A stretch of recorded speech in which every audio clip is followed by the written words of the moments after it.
Salut à tous et bienvenue. Aujourd'hui, on va parler chiffon. Oui, mais en arabe. On va plonger ensemble dans le vocabulaire de la mode, des vêtements, bref, des mots super utiles au quotidien. Allez, c'est parti. D'ailleurs, petite question, pensez à la tenue du jour. Un t-shirt, un pantalon, une robe?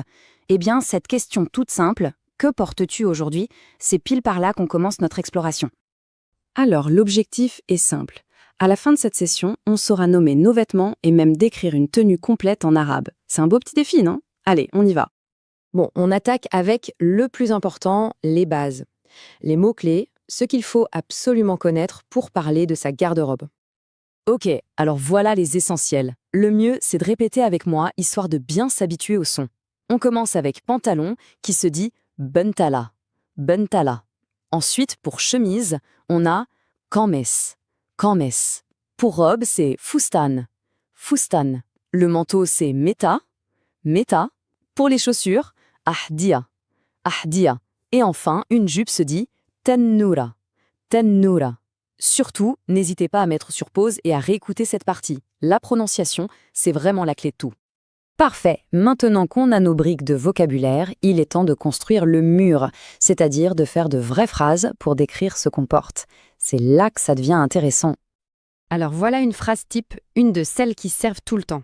Écoutez bien la prononciation. أنا أرتدي قميصاً وبنطالاً.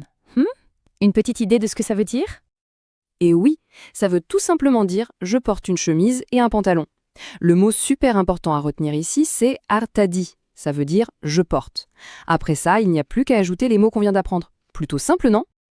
Allez, on continue. Deuxième exemple. Et là, attention, il y a une petite astuce de grammaire à repérer.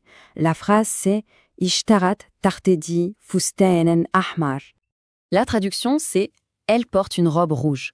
Est-ce que quelque chose a titillé l'oreille? On dit « fustanan ahmar », littéralement « robe rouge ». Et oui, en arabe, l'adjectif se place après le nom qu'il décrit. C'est tout l'inverse du français. C'est vraiment une règle d'or à garder dans un coin de sa tête. Savoir décrire une tenue, c'est super pratique. Mais pouvoir parler de ses goûts, de ce qu'on aime porter, c'est encore mieux, non? Alors voyons tout de suite comment exprimer ses préférences. Pour faire ça, il y a une phrase vraiment utile. La voici. Uhibbul malabis al-klassikiya. C'est simple, c'est direct, c'est efficace pour parler de son style. Ça veut dire « j'aime les vêtements classiques ». Le verbe à retenir, c'est « uhibbo », qui veut dire « j'aime ». Et le plus intéressant, c'est qu'on peut changer classique par n'importe quoi d'autre. Moderne, confortable, coloré. C'est une structure vraiment passe-partout. Bon, assez de théorie comme ça. Si on passait à la pratique?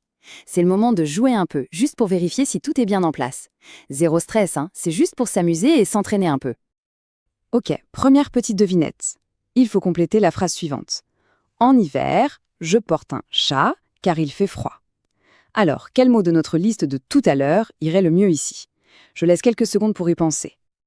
Et la réponse est mitaf. Un manteau, bien sûr. C'est logique quand il fait froid. Bravo si c'était la bonne réponse. Allez, on enchaîne avec la deuxième. La phrase est « j'ai besoin d'un juju neuf pour le mariage ». Quel vêtement de notre liste serait parfait pour une occasion comme ça? Et il fallait trouver fustan, une robe, le choix parfait pour un mariage, évidemment. Encore bravo, on voit bien que ce vocabulaire sert dans des situations très concrètes de la vie de tous les jours. Et voilà, c'est aussi simple que ça. En à peine quelques minutes, on a balayé l'essentiel pour parler des vêtements en arabe. On est parti des mots de base pour arriver à décrire une tenue complète. Et pour finir, je lance un petit défi. Quel est le vêtement préféré? L'idée, ce serait d'essayer de le décrire en arabe, même si c'est juste avec un ou deux des mots qu'on a vus. C'est en pratiquant qu'on progresse le plus, c'est bien connu. Merci beaucoup d'avoir suivi et à très vite pour de nouvelles découvertes. Aimez-vous cette leçon? Cliquez sur like et abonnez-vous, cela nous encourage à faire plus. Avez-vous des questions ou des suggestions? Écrivez-la en commentaire. Partagez cette leçon avec vos amis.